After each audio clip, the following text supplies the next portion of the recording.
नमस्कार, बहुत बहुत धन्यवाद। जयंत जी, आप हमारे साथ आज हैं। शशांक जी, एक बारी परिचय में बस एक बात जोड़ना चाहूँगा जयंत जी के बारे में कि वित्त मंत्री भी रहे हैं, सिविल एविएशन के भी मंत्री रहे हैं, और अभी बहुत एक बड़ा और इम्पॉर्टेंट पदभार जो इनके पास है वो पार्लियामेंट की स्टैंडिंग कमेटी जो है फाइनेंस की, उसके चेयरपर्सन है और कई अच्छी चीज़ें, नई चीज़ें कर रहे हैं। शशांक श्रीवास्तव, भारत की सबसे बड़ी गाड़ी बनाने वाली कंपनी, 4 दशकों से और आज विदेश में भी बहुत बड़ी मात्रा में एक्सपोर्ट करने वाली कंपनी, उसके सीनियर एग्जीक्यूटिव ऑफिसर आज टॉप गियर में इकोनॉमी, और आप देख रहे हैं कि गाड़ी बनाने वाले और अर्थव्यवस्था को संभालने और चलाने वाले साथ में बैठे हुए हैं। जयंत जी, आपसे शुरुआत करूंगा, और अगर हम अभी अपनी अर्थव्यवस्था के बारे में अगर बात करें तो मेरे मन में 3 लाइन आती हैं जो मैंने लिखी हैं, आपके सामने मैं उनको रखूंगा और आपसे प्रतिक्रिया चाहूंगा। गाड़ियां बिक रही हैं, लंबी वेटिंग लाइन भी है, ग्रोथ घट रही है और महंगाई बढ़ रही है। तो भारत की अर्थव्यवस्था टॉप गियर में जाने से पहले कहीं न्यूट्रल में तो नहीं आ रही है? बहुत बहुत धन्यवाद सिद्धार्थ जी, और सब आज तक के दर्शकों को मेरा झारखंडी जोहार। आप लोगों ने इस कार्यक्रम के लिए जो टाइटल चयन किया है वो बिल्कुल सही चयन है, टाइटल है, क्योंकि अर्थव्यवस्था सही रूप से टॉप गियर में यानी 4th गियर में चल रही है और चलती भी रहेगी।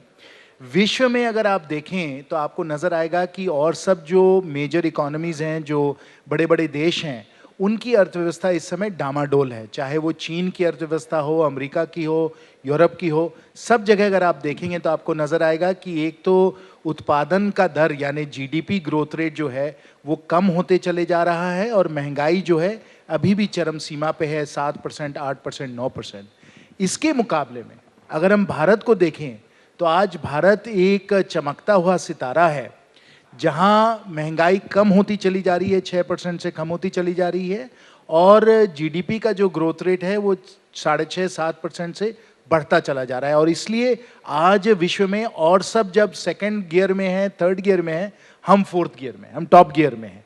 और जो निवेश आ रहे हैं, जो सरकार की नीतियां हैं, उनको अगर हम लोग देखें, और नीतियों में 6x3 करता हूँ मैं, 6x3 क्यों? क्योंकि 6 हमारी ऐसी नीति हैं जो 3-3 शब्दों वाली हैं, जो बहुत ही प्रभावशाली और अहम है हमारे लिए। पहला डीबीटी, डायरेक्ट बेनिफिट ट्रांसफ़र। दूसरा यूपीआई, जो बड़े तेज़ी से आप सब डिजिटल ट्रांजैक्शन कर सकते हैं। तीसरा जीएसटी, जिसके द्वारा फॉर्मलाइजेशन हो रही है, हमारी प्रोडक्टिविटी बढ़ी है। चौथा आईबीसी, आईबीसी के द्वारा हम लोगों को बहुत फ़ायदा हुआ है। 5वां एआईएल यानी एयर इंडिया लिमिटेड, प्राइवेटाइजेशन हो गया। और छठा, जिसके बारे में अभी कहा गया मैंने, और मारुति को भी मुझे लगता है इससे बहुत लाभ मिल रहा है, वो है पीएलआई यानी प्रोडक्शन लिंक्ड इंसेंटिव, जो माननीय प्रधानमंत्री जी ने बड़े कुशलता से पीएलआई को अमल किया है पिछले कुछ बजटों में, और उसका अब हमें प्रभाव नज़र आ रहा है।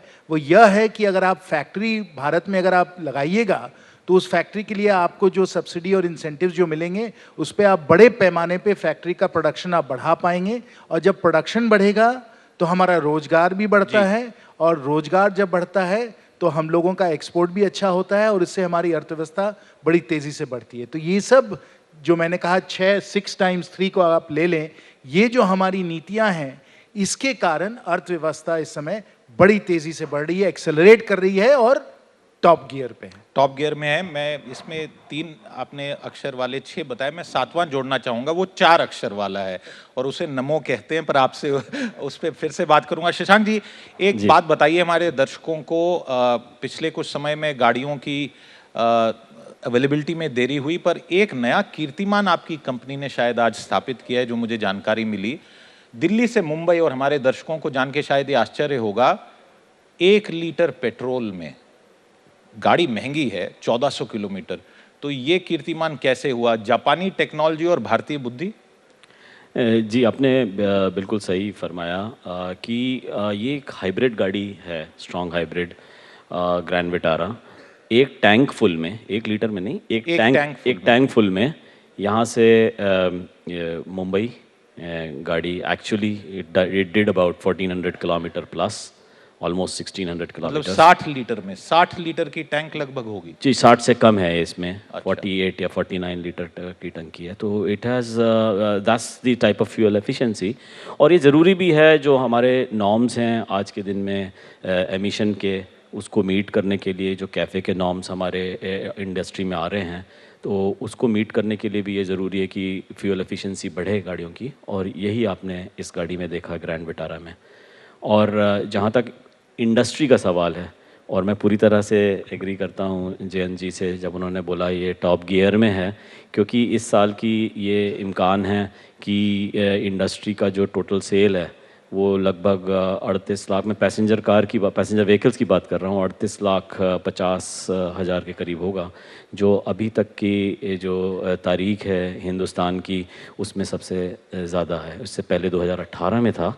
और सभी पहलुओं में मैंने देखा है कि चूँकि ऑटो इंडस्ट्री बहुत क्लोजली रिलेटेड है जो इंडस्ट्री जो माशी ग्रोथ है उसमें जो इकोनॉमिक ग्रोथ है, तो इस वजह से हम उसको बहुत ट्रैक रखते हैं, we keep very close track of the economy, and we do find that there the resilience that has been shown by the Indian economy has led to this record year so far for the auto industry. आपने एक अच्छी बात बताई कि Covid से पहले जिस प्रकार की सेल्स थी उस पे वापस गाड़ियां चल रही हैं, और गाड़ी चलती है इसका मतलब अर्थव्यवस्था के पहिए चल रहे हैं। जैन जी, आपके पास फिर से आऊँगा इसी बात को आगे बढ़ाते हुए।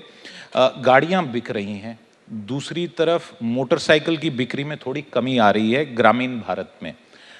एक तरफ लक्जरी 5-5 करोड़ मकान के रोज ऐड आते हैं, अफोर्डेबल हाउसिंग का ऐड लगभग नदारद है सारे अखबारों से, समाचार माध्यमों से, टीवी से, डिजिटल से, और भी कई उदाहरण दूंगा। तो सवाल मेरा ये है कि ये के शेप्ड रिकवरी है, अमीर अमीर हो रहा है और गरीब पे महंगाई की मार लगातार चल रही है। ये तो आप आरोप लगा रहे हैं सिद्धार्थ जी, जिसको मैं बिल्कुल पूरी तरीके से खारिज करता हूँ। चाहे अक्षर आप कोई भी ले लीजिए, के अक्षर ले लीजिए, वी अक्षर ले लीजिए, कोई भी आप ले लीजिए, उन अक्षरों से हमें मतलब नहीं है, हमें आंकड़ों से मतलब है, अक्षरों से नहीं। और जब हम आंकड़ों को देखते हैं तो आज के समय अगर आप हर आंकड़े को देखें, चाहे वो जैसे मैंने कहा जीडीपी का दर हो या महंगाई का दर हो या रोजगार का सृजन हो, इन सब अगर आंकड़ों को आप देखें तो आपको नजर आएगा कि हमारी अर्थव्यवस्था टॉप गियर में बिल्कुल है। और जहाँ तक आप ग्रामीण क्षेत्र की बात कर रहे हैं, ग्रामीण क्षेत्र में अगर आप देखें तो जो कृषि क्षेत्र में उत्पादन है, वो कृषि क्षेत्र में उत्पादन बहुत तेज़ी से बढ़ रहा है, 5% के आसपास है, जो नॉर्मल जो 2 या 3% होता है उससे काफ़ी ज़्यादा है। दूसरा, अगर आप देखें कि जो ग्रामीण क्षेत्र में आज के समय दिहाड़ी है, आप जाएं, चाहे आप झारखंड आएँ या आप बिहार जाएं, यूपी जाएं, आज के समय नरेगा का काम कोई नहीं लेना चाहता है, क्योंकि जो दिहाड़ी आपको नरेगा में मिलती है बहुत कम है। आप 400-500 रुपए की भी दिहाड़ी करिए, आपको लोग नहीं मिलेंगे। इसलिए नहीं मिलेंगे क्योंकि उनको ठीक ठाक रोज़गार मिल रहा है और उनकी कमाई अच्छी हो रही है, और इसलिए ग्रामीण क्षेत्र भी हमारा चमक रहा है। और आपने अफोर्डेबल हाउसिंग की बात की, मैं आपको ये याद दिलाना चाहूँगा कि माननीय प्रधानमंत्री जी के आवास योजना के तहत लगभग सब जो कच्चे घर थे, दूर दराज गाँव में भी अगर आप घूमें, आज झारखंड में जैसे मैं करता हूँ, तो आपको कच्चे घर अब धीरे धीरे खत्म होने के स्थिर पे आ गए हैं। कोई आपको कच्चे घर अब नज़र नहीं आते हैं। सब जगह प्रधानमंत्री जी के आवास योजना के द्वारा हम लोग पक्के घर बना रहे हैं, और हर पक्के घर में आज हम लोग बिजली दे रहे हैं, गैस का सिलेंडर दे रहे हैं, शौचालय दे रहे हैं और पानी दे रहे हैं। तो इस प्रकार जो संपत्ति गांव-गांव में आ गई है, घर घर में आ गई है, इसकी कोई तुलना हम कभी और किसी समय से नहीं कर सकते। तो आप कह रहे हैं कि अक्षर पे ध्यान ना दें, सच्चाई ये आपको बता रही है। और आप कहीं ना कहीं ग्रामीण भारत से जुड़े हुए हैं, आप लगातार सांसद भी हैं एक ऐसे क्षेत्र में जहाँ पे विकास कई सालों से हो रहा है, काफ़ी पिछड़ा क्षेत्र था। शशांक जी, मैं आपके पास वापस आ रहा हूँ, और सवाल वही एक जुड़ा हुआ कि पिछले 1-2 सालों में, 1 साल में खासकर हमने देखा कि गाड़ियों के लिए फिर से सिफारिश लगानी पड़ रही थी। पहले एक ज़माना होता था, 3 दशक पहले फ़ोन के लिए, मोबाइल के लिए लाइन में खड़ा रहना पड़ता था, सांसद जी से किसी और से कहलवाना पड़ता था। गाड़ियों तो ऐसा था कि आप जाइए, पैसा दीजिए, गाड़ी ले लीजिए। ऐसा क्यों हुआ कि मारुति जैसी कंपनी के लिए भी उसकी गाड़ियों के लिए लाइन लगानी पड़ी। तो जब हम कहते हैं हम आत्मनिर्भर हैं, मारुति ब्रांड इंडिया का ही है, बहुत बड़ा ब्रांड है, विश्व में लोग जानते हैं, मैंने अफ्रीका में मारुति की गाड़ियाँ देखी हैं, तो लाइन क्यों लगानी पड़ी? उसकी बुनियादी वजह तो यही है कि जो प्रोडक्शन है वो उस दर से नहीं हो पा रहा है जिस दर से बुकिंग्स आ रही हैं, और उसकी वजह यह है कि सेमीकंडक्टर की जो कंपोनेंट्स हैं उसकी एक किल्लत रही है कुछ अरसे से, और इसीलिए अगर आप देखें जो बुकिंग्स हैं वो अगर आप मजमूई तौर पे देखें तो वो बुकिंग्स जो हैं इस समय इंडस्ट्री में अंदाज़ा लगाया जा रहा है कि करीब 8 लाख के करीब बुकिंग्स पेंडिंग हैं। और having said that, it's actually also partly because of the pent-up demand which was built during the COVID, and as you know during the COVID a lot of people did not upgrade to new cars। उन्होंने अपनी गाड़ी को लंबे अरसे तक रखा, बेचने के बाद अपग्रेड नहीं किया, तो वो सब लोग भी अब दोबारा बाज़ार में आ रहे हैं, और यही इसी वजह से आपने देखा होगा कि बिक्री में लगातार तेज़ी से इजाफा हुआ है। एक छोटी सी बात और, क्या लंबी डिमांड है इसीलिए आप डिस्काउंट भी नहीं दे रहे हैं? साल के अंत में डिस्काउंट का सीजन होता था, लोग बैठे हुए हैं कि डिस्काउंट मिलेगा, 20-30 हज़ार रुपये गाड़ी सस्ती हो जाएगी, आपने देना बंद कर दिया, उल्टा गाड़ियों को महंगा कर दिया। जी देखिए, वो जो डिस्काउंट है उसका मरासिम तो रिलेट होता है सप्लाई से। सो supply, it's actually discount is a function of supply and demand, not just demand but also it's a function of supply and demand, and that is why there are some models where you will find where supply is now normal, demand seems to have plateaued. You will see that there is some discounts available, but in others, as I said, lot of places, a lot of models where you don't have enough supply, वहाँ पे ज़रूर आपको ये देखने को मिलेगा कि जो है डिस्काउंट नहीं है। मारुति के फैंस के लिए एक छोटी सी खबर दी है हमें शशांक जी ने कि डिस्काउंट का सीजन शायद फिर से आएगा। कब आएगा वो बाद में देखेंगे। जैन जी, आगे की बात करनी है, $5 ट्रिलियन की इकॉनमी, और $5 ट्रिलियन की इकॉनमी भारत 5 क्यों 50 की इकॉनमी, 50 ट्रिलियन की इकॉनमी बने, ऐसा हम सब लोग प्रार्थना करेंगे। बट इसके साथ एक डर जो रिजर्व बैंक बार बार बता रहा है, और 2 दिन पहले फिर से रिजर्व बैंक ने उस डर के चलते पैसे को महंगा कर दिया, ब्याज दर बढ़ा दी, वो ये है कि महंगाई भी बढ़ेगी। आपने अपना पूरा जीवन पॉलिसी मेकिंग, इकोनॉमी और बाजार और फाइनेंसेस को समझने में लगाया है। भारत इन्फ्लेशन की समस्या से लॉन्ग टर्म में डील कर पाएगा क्या? टॉप गियर में चलते चलते तेल ज़्यादा लग जाता है गाड़ी का, ऐसी स्थिति है क्या?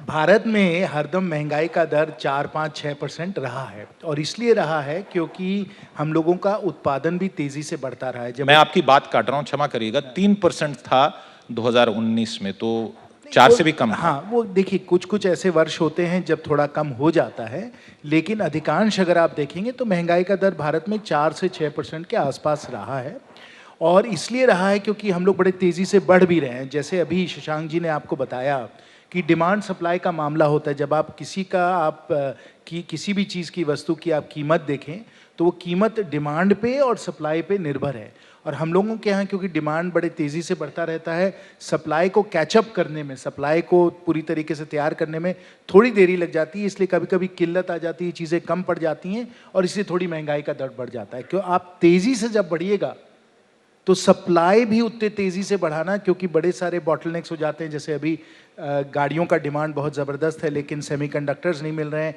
इसलिए थोड़ा सप्लाई कम हो गया है, इसलिए थोड़ी हम लोगों को दिक्कत हो रही है। तो इसी प्रकार से जब आपकी अर्थव्यवस्था तेज़ी से बढ़ते रहेगी तो थोड़ा बहुत इन्फ्लेशन तो होगा ही, वो स्वाभाविक है, हम लोगों का रहा भी है। लेकिन सबसे ज़रूरी बात इस समय आपको समझना है, जब आप महंगाई की आप बात करें तो आप ज़रा ये समझिए, जब विश्व भर में 8-10% महंगाई का दर है तो भारत में ये तो एक चमत्कार है कि 6% है, क्योंकि जब और विश्व में 4-5% महंगाई हुआ करती थी तब हमारा 7-8% था। लेकिन हम लोगों ने अब मैक्रो इकोनॉमिक अपना मैनेजमेंट इतना बढ़िया बना दिया है, पूरी अर्थव्यवस्था को हम लोग इतने बेहतरीन तरीके से चला रहे हैं कि जब विश्व में महंगाई इतनी बढ़ी हुई है, हमारे यहाँ महंगाई जितनी हरदम रही है उससे थोड़ा कम ही चल रही है। तो ये दिखाता है कि हम लोगों की नीतियाँ कितनी अच्छी तरीके से बनाई गई हैं और कितनी कुशलता से इन्हें अमल किया गया है।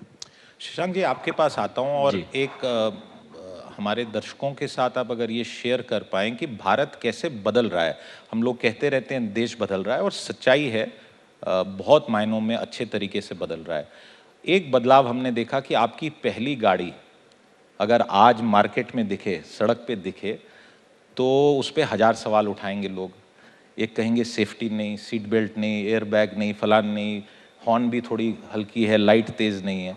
अब आपने गाड़ियाँ बड़ी बनानी शुरू की है। मैंने अभी आपकी एक जो लेटेस्ट हाइब्रिड गाड़ी है उसको देखा, 100 मीटर उसमें मैं ट्रैवल भी किया मैंने।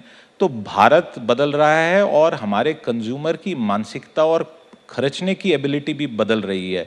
दिवाली से पहले एक महीने में 1 लाख से ज़्यादा फ़ोन बिके और वो फ़ोन थे 1,30,000 के, एक एक फ़ोन। ऐसा कीर्तिमान कभी देखा नहीं गया है भारत में। तो भारत का कंज्यूमर कैसे बदल रहा है? जी, बहुत मायने में बदल रहा है और मैंने तो इस सफ़र को कम से कम 30 साल से मैं देख रहा हूँ और हर नज़र से और हर पहलू में आप देखें तो काफ़ी तब्दीली आई है कंज्यूमर्स के में। एक तो and it's quite natural because you know when the economy grows things change both in the social as well as economic status. For example, when we started off 40 years back, the GDP per capita was just under $700. Today it is close to 3,000. India today, in fact, just 7-8 years back, Indian share of the global GDP was just about 3%. Today it is 3.4%. India's share of trade just 6-7 years back was 2%. It is now 2.2%. जी. The penetration of cars, if you talk specifically of cars, penetration of cars per 1,000 population was around 3 or 4 long time back. It's now 30. Still less compared with very जो बाकी जो मुल्क हैं जहाँ पे बहुत उन्नति हुई है उनसे अभी भी कम है, लेकिन बड़ी तेज़ी से हमारा भी विकास हुआ है. And if you look at consumer psychography, it's also changed. First time buyers, हालांकि अभी भी 50% हैं क्योंकि हमारी डेमोग्राफी काफ़ी यंग है, 65%. आप कह रहे हैं कि चेंज हुआ है। आप बीच में बात काट रहा हूँ। एक ऐड चलता था कि कितना माइलेज देती है गाड़ी। अभी मैंने पता नहीं कितने लोगों को यहाँ जानकारी है कि आपने डीजल गाड़ियाँ बनानी बंद कर दी हैं और इलेक्ट्रिक गाड़ियों को लेके एक ये सवाल उठता है कि कितना रेंज रहेगी। बीच में हाईवे पे फंस गए, बीहड़ में फंस गए, वहाँ पे चार्जिंग कैसे करेंगे?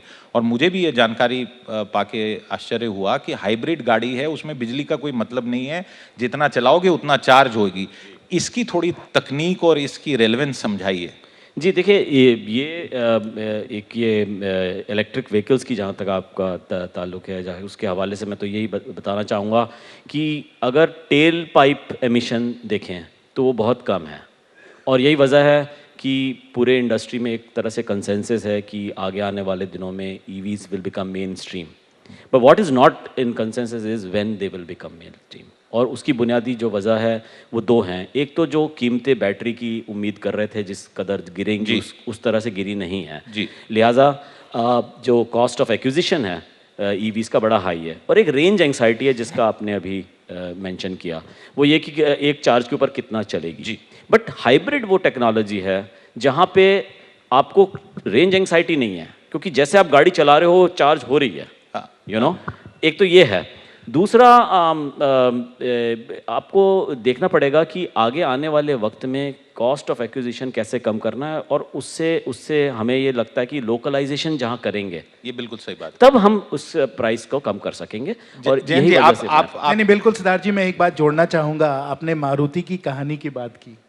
मारुति की कहानी भारत की कहानी है और एक विचारधारा की भी कहानी है. क्योंकि मैंने आपको कहा कि हमारे 3 अक्षर जो हैं, 3 अक्षर 6x3 मैंने जो कहा, उसमें एक एयर इंडिया लिमिटेड भी थी. और इस बार हम लोगों ने एयर इंडिया को प्राइवेटाइज किया, वो टाटा ग्रुप को चली गई है. और अभी आज घोषणा हुई, अखबार में आपने देखा होगा कि एयर इंडिया में $400 मिलियन के सब कैबिन इंटीरियर्स का रिफर्बिशमेंट होने वाला है. बहुत सुंदर हर एयरक्राफ्ट को बनाने वाले. वो प्राइवेटाइजेशन हुआ, टाटा के पास गई तो फिर निवेश हुआ और एयर इंडिया का जो है कायाकल्प होगा. एयर इंडिया का बिल्कुल रूप बदल जाएगा और ये प्राइवेटाइजेशन का कमाल है. मारुति की भी यही कहानी है. आपको याद होगा कि मारुति की स्थापना श्री संजय गांधी जी ने की थी. वो पहले एक पब्लिक सेक्टर कंपनी थी. अटल जी की सरकार में मारुति को प्राइवेटाइज किया गया और आज मारुति एक बहुत ही सफल और बहुत ही सोफिस्टिकेटेड एक ऑटोमोटिव कंपनी है जो डीजल को छोड़कर हाइब्रिड बना रही है, फिर इलेक्ट्रिक व्हीकल बनाएगी और देश की एक बहुत जानी मानी एक्सपोर्टिंग कंपनी भी बन गई जी। है। तो आपको ये बताता है कि जब आपकी विचारधारा सही है, जी, जब आपकी नीतियां सही हैं, तभी जाकर भारत में ये क्रांति हो सकती है, भारत की कंपनियां अच्छा कर सकती हैं, भारत में हम रोजगार का सृजन कर सकते हैं और भारत को हम लोग आगे ले जा सकते हैं। ये विचारधारा और नीति का ये एक परिणाम है। जैन जी फिर बताइए कि सरकार अभी कई क्षेत्रों में क्यों है, टेलीकॉम कंपनी क्यों चला रही है सरकार, और भी कई क्षेत्र हैं जहां पे सरकार ने अभी अपनी भागीदारी बना के रखी है, ऐसा क्यों? जब आप प्राइवेटाइजेशन के फायदे गिना रहे हो और मैं सहमत हूं, सरकार अभी भी क्यों है? आप अगर टेलीकॉम को आज देखें तो आपको नजर आएगा कि टेलीकॉम में अगर मार्केट शेयर देखा जाए तो वो मार्केट शेयर प्राइवेट कंपनी का है कि पब्लिक कंपनी का है, यानी कि जियो और एयरटेल और वोडाफोन का है कि बीएसएनएल का है। तो इसलिए इस मार्केट में भी, टेलीकॉम इंडस्ट्री में भी बहुत बड़ा परिवर्तन आया है और जो आज हम लोगों को सुविधाएं मिल रही हैं, जो आज हम लोगों को बेहतरीन सर्विस मिल रही है टेलीकॉम की, वो प्राइवेट सेक्टर के द्वारा मिल रही है। और वो भी न्यू टेलीकॉम पॉलिसी, वो भी अटल जी की सरकार में लाई गई थी और उसके बाद माननीय प्रधानमंत्री जी श्री नरेंद्र मोदी जी की सरकार में कई बार हम लोग और बदलाव लाकर और बेहतर बनाकर अभी हम लोगों ने 4G को चालू किया है, हम लोगों ने स्पेक्ट्रम भी दिया है, 5G के लिए भी दिया है। तो इस प्रकार से हम लोगों ने ऐसी नीतियां बनाई हैं जिसके द्वारा हमारी कंपनीज जो हैं, जी। हमारे जो स्टार्टअप्स हैं, हमारे एंटरप्रेन्योर्स हैं, आपकी ही कंपनी देख लीजिए, इंडिया आप टुडे प्राइवेटाइजेशन के सवाल को थोड़ा सा skip कर रहे हैं। आज हम लोग ऑल इंडिया रेडियो और दूरदर्शन का शो नहीं कर रहे हैं, आज हम लोग इंडिया टुडे का शो कर रहे हैं। ये आपको बताता है कि हम लोगों ने अपने जो एंटरप्रेन्योर हैं, हम लोग की जो बिजनेसमैन हैं, उन पे हम लोगों ने विश्वास रखा है और वो हमारी अर्थव्यवस्था को बहुत तेजी से आगे ले जा रहे हैं। ये हमारी विचारधारा है और हमारे समूह का एजेंडा आज 10 साल पूरे हो गए। शशांक जी, आप कुछ कहना चाह रहे थे? मैं भी पूरी तरह से सहमत हूँ जैन जी ने जो कहा भी, और यही वजह है कि इंडिया जो है आज ऑटोमोबाइल के क्षेत्र में, चाहे वो 2 व्हीलर हो, 3 व्हीलर हो, बसेस हों, ट्रैक्टर हों, सब में आला तरीन शहरों में, आला तरीन मुल्कों में इसकी शुमारी होती है। अब ऑटोमोबाइल के देख लीजिए, पैसेंजर व्हीकल्स में हम नंबर 4 हैं इस समय वर्ल्ड में, नंबर 4, और अब हम नंबर 3 होने जा रहे हैं 2-3 सालों में। और यही वजह है कि सुजुकी, इस बात को जरा अप्रिशिएट किया जाए, अगर इंडिया पैसेंजर व्हीकल्स में नंबर 3 कंट्री बनेगी मैन्युफैक्चरिंग के लिए, शायद 15 साल पहले इसकी कल्पना करना भी नहीं कर मुश्किल सकते था। थे। और यही वजह है कि काफ़ी जो हमारी पेरेंट अब कंपनी है सुजुकी, वो भी बड़ी बुलिश है इंडिया स्टोरी के लिए। And it is not just automobile, जैसे जैन जी ने अभी कहा, it is this balanced approach, economic approach that India has followed has led to people generally being bullish about India. In fact, I was reading just today morning, I think Cisco के कोई ex-MD थे, उन्होंने कहा कि if I were to bet on one country in Asia, I will bet on India. And if I was asked to bet on 2 countries in Asia, I will bet on India twice. I will bet on India twice. ये बहुत बढ़िया बात कही। यही बात जैन जी आप, और सिद्धार्थ जी उसमें जोड़ना चाहूंगा, आप किसी से भी पूछिए, लोग ये नहीं कह रहे हैं कि this will be India's decade, they are saying this will be India's century. यानी अगले दशक का सवाल नहीं है, अगले अगर हम लोग पूरे शताब्दी को देखें, वो भी भारत का होने वाला है। अगर अगली शताब्दी भारत की होने वाली है तो ये ज़रूर है कि 100 रन अगर पिच पे मारने हैं तो उसके लिए डटे रहना पड़ेगा और कुछ अलग तकनीक इस्तेमाल करने पड़ेंगे। मैं आपसे एक सवाल जाते जाते जो पूछना चाह रहा हूँ वो ये है कि अभी चुनाव के नतीजे में से एक डर पैदा हुआ है कई लोगों के मन में, और वो डर है ओल्ड पेंशन स्कीम का। और जो इस विषय को समझते हैं वो जानते हैं कि ओल्ड पेंशन स्कीम 2004 में जब हटाई गई थी तो 18 साल पहले भारत की अर्थव्यवस्था और खासकर केंद्र सरकार और राज्य सरकारों की अर्थव्यवस्था के लिए एक बहुत बड़ा कदम था। आपको जानकारी पाके आश्चर्य होगा कि 2020 में केंद्र और 3 राज्यों के पूरे जो सैलरी बिल थे वो 37% अधिक थे, और उसका डर सीएजी ने भी बताया। क्या 2024 से पहले ये काले बादल, ओल्ड पेंशन स्कीम और ऐसी रेवड़ियों के बादल हमारी अर्थव्यवस्था के लिए एक खतरा बन सकते हैं? सिद्धार्थ जी, आपने एक बहुत गंभीर समस्या के बारे में आपने बात उजागर की है और आप बिल्कुल सही हैं। देखिए, माननीय प्रधानमंत्री जी ने भी कहा है कि अगर हम लोगों का ये रेवड़ी वाला मामला जो है, इस पे अंकुश नहीं लगेगा तो भारत को बहुत गंभीरता से समझना पड़ेगा कि हम लोग अर्थव्यवस्था को किस प्रकार से स्थिरता दें, किस तरीके से स्टेबलाइज करें। क्योंकि आप जाकर लोगों के सामने इस प्रकार की आप बातें रखते चले जाएं जो आपको लगें कि अच्छी हैं, लेकिन अगर आप उसके बारे में थोड़ा और ध्यान से सोचें, थोड़ा भविष्य के बारे में सोचें, थोड़ी दूरदर्शी सोच लगाएं, तो आपको नज़र आएगा कि ये गलत हो जाएगा, देश के लिए गलत हो जाएगा। इसलिए रेवड़ी वाला जो मामला माननीय प्रधानमंत्री जी ने रखा है बहुत ही ज़रूरी है, इस पर सब लोगों को चिंतन करने की ज़रूरत है। विशेष रूप से आप ज़रा दो बातें समझिए। एक तो ये समझिए कि न्यू पेंशन स्कीम को पूरी तरीके से लागू करने के लिए जो सरकार जिम्मेवार थी, यूपीए की सरकार, कांग्रेस की सरकार, उसी ने हिमाचल में जाकर अब कहा है कि अब ओपीएस ले आइए। तो ये दो तरफी जो बात लोग करते हैं सिर्फ चुनाव जीत के गए लिए, जैन जी, वो ये तो देश के साथ बहुत मतलब गलत ये खेल हो रहा है। पहली बात तो ये समझिए। और दूसरी, क्योंकि अभी हम लोग दिल्ली के चुनाव से आ रहे हैं, मैंने दिल्ली के चुनाव में दिल्ली की गलियों में जाकर मैंने कहा कि दिल्ली में एक ऐसे जलेबी बनाने वाले हैं, दिल्ली में एक ऐसी जलेबी बनाने वाले हैं जो अपने जलेबी का जो कढ़ाई है वो देश भर में ले जाकर जलेबी तल रहे हैं।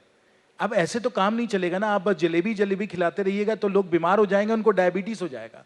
तो इसलिए ये जलेबी रेवड़ी वाली जो बात है, इस पे आम जनता को समझना बहुत जरूरी है और आम जनता को ये भी जानना जरूरी है कि कौन ऐसे दल हैं, कौन ऐसे पार्टी हैं जो एक चीज एक जगह बोलते हैं और चुनाव के समय सस्ती लोकप्रियता के लिए कुछ भी करने को तैयार है। मैं इस बात में एक बात जोड़ना चाहूंगा। आपने भी 2000 यानी आपकी पार्टी ने 2014 से पहले जो सेना के लिए वन रैंक वन पेंशन तो आप भी लाए। तो अभी राजस्थान, छत्तीसगढ़, पंजाब, हिमाचल ये ऑपोजिशन की स्टेट्स हैं। अगर वहाँ पे हुआ, आपके लिए हिमाचल का लॉस इस कारण बताया जा रहा है क्योंकि वहाँ पे बहुत संख्या में एम्प्लॉयज़ हैं, तो इसमें तो कहीं ना कहीं बीजेपी भी शामिल रही है पास्ट में। जहाँ तक वन रैंक वन पेंशन का सवाल है सिद्धार्थ जी, उस समय मैं वित्त मंत्रालय में था और वो इंसाफ का मामला है। यानी कि अगर आपने उस रैंक में आपने काम किया हुआ है तो आपको वो पेंशन भी मिलना चाहिए। तो एकदम न्याय का मामला है और उसको न्यायपूर्वक हम लोगों ने संभाला और न्यायपूर्वक हम लोगों ने उसको अमल किया।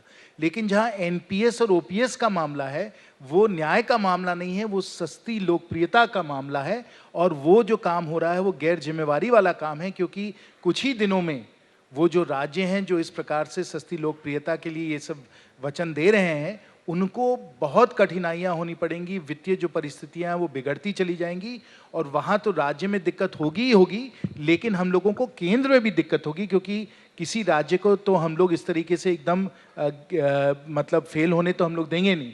तो वो हम और आप, क्योंकि हम और आप टैक्स भर रहे हैं, हम लोगों को उसको देखना पड़ेगा। तो ये सब जो बातें हैं ये हम लोगों को पूरी तरीके से समझनी चाहिए और जो गलत बातें कर रहा है उसको हम लोगों को कोई वजूद नहीं देना चाहिए। ये आम जनता को, नागरिकों को समझना, मैं समझता हूँ, बहुत ही जरूरी है। भारत का भाग्य उदय होगा, पर जो खतरे के थोड़े बादल हैं उस पर भी चर्चा की। जाते जाते एक आखिरी बात, आखिर के 1-1.5 मिनट में, शशांक जी, आपका अगले साल के लिए क्या एजेंडा होगा? और उसके लिए व्यवस्था हमने की है यहाँ लिखने की। अगर उस आप यहाँ पे वहाँ पे लेक्टर्न पे जाके लिखने की व्यवस्था है और फिर आप वहाँ पे जाके लिखें और फिर आखिर में जैन जी आपसे।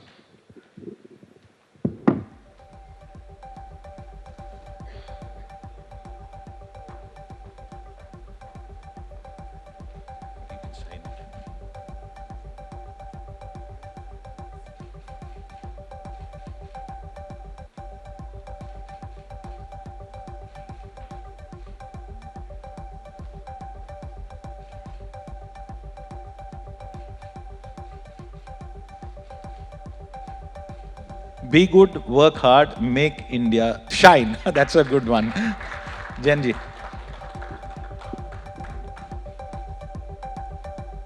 Net zero is net positive. Jain ji, इसको अगर आप 30 सेकंड में समझा दे जाते जाते, यानी ये लक्ष्य आपका net zero is net positive क्या है?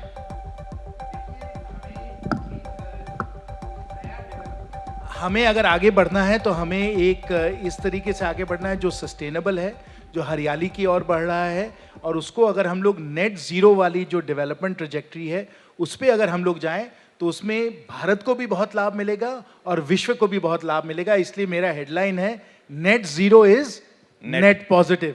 चलिए ये ऐसी मेरा ऐसी पॉजिटिव बात पे इस सेशन को यहीं समाप्त करेंगे। आप दोनों का बहुत बहुत धन्यवाद। वीडियो पसंद आया तो हमें लाइक, कमेंट, शेयर और सब्सक्राइब जरूर करें।